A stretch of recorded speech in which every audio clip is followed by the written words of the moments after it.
سەرباری بڕیاری حکوومەت بۆ دەست بە سەرداگرتنی چەکی بێمۆڵەت کەچی ڕۆژانە تاوانەکانی کوشتن و تەقەکردن ڕوودەدەن بە شێوەیەک تەنها لە 6 مانگی یەکەمی ئەم ساڵ لە سنووری پارێزگای هەولێر 22 تاوانی کوشتن بە چەک ئەنجامدراوە و لە ماوەی 1 مانگی ڕابردووش دایان شەڕ بە بەکارهێنانی چەک ڕوویانداوە و 8 هاوڵاتی بوونەتە قوربانی. ئەمە جگەلەوەی لە پارێزگاکانی سلێمانی و دۆهۆکیش ئامارەکانی کوشتن بە چەک ڕوو لە هەڵکشانە. ئەوەی ئێستا لە هەرێمی کوردستان دەگوزارێ واقعەیەکی خراپە لە بابەتی خراپ بەکارهێنانی چەک و سوول ئیستیعمالی چەک لە هەرێمی کوردستان. بەداخەوە ئێمە یاسایەکمان هەیە، یاسای ساڵی 93 یاسایەکە لە ساڵی 93 بۆ ڕێخستی بەکارهێنانی چەک پەسەند کراوە لایەن پەرلەمانی کوردستان. ئەم یاسایە لە ئان و ساتی ئێستادا دەکرێت بڵێن یاسایەکی کرچ و کاڵە.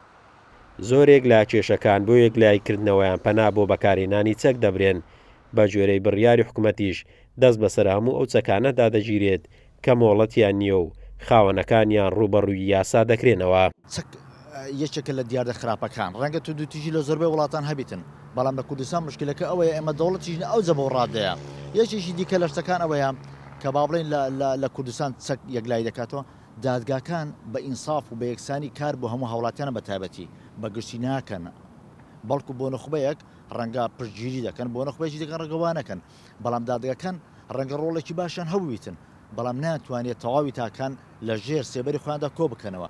هاوڵاتی کورد کە ڕۆژانە لە خەو هەڵدەسێتن بە جۆرێک لە سترێزە دایک دەبێتن، یان با بڵێن بە جۆر لە سترێت لە خەو هەڵدەسێت. تا ئێستا هیچ ئامارێکی دروست لەبارەی ژمارەی ئەو چەکانەی دەستیان بەسەردا گیراوە نییە، بەڵام دوای ڕاگەیاندنی بڕیارەکەی حکوومەت شوێنی فرۆشتنی چەک داخراون و ژمارەیەک هاوڵاتیش ئارەزومەندانە چەکەکانیان دایە حکوومەت، بەڵام ڕووداوەکانی کوشتن بە چەک هەر بوونی هەیە. قارەمان زەوهەر، کورسات نیوز، هەولێر.